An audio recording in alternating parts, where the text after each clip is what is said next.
Following the National Assembly addresses from both parties last week, this week we see 3 days of questioning of government officials.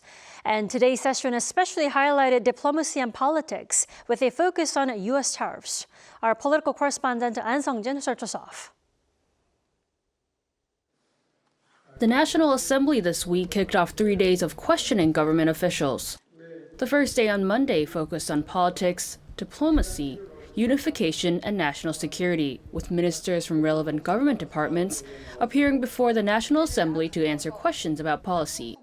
Monday's session was particularly centered on questions regarding measures on U.S. tariffs.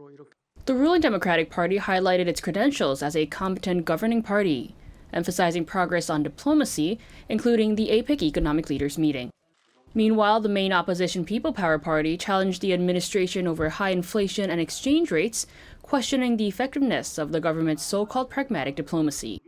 On the same day during the plenary session, by bipartisan agreement, lawmakers passed a motion that approves the formation of a special committee to discuss measures on the proposed Special Act on Strategic Investment with the U.S., which drafts Korean investment in the United States under a Korea-U.S. Tariff Agreement MOU. Both negotiating parties made a decision to unite around national interests.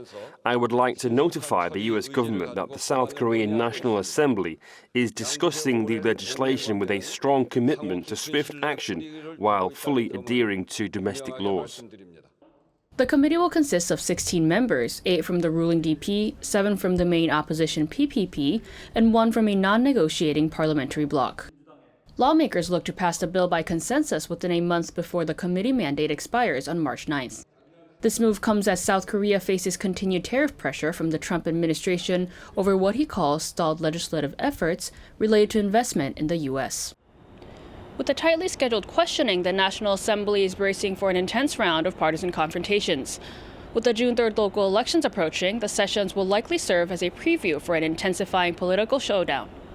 Ahn Sung-jin, Arirang News.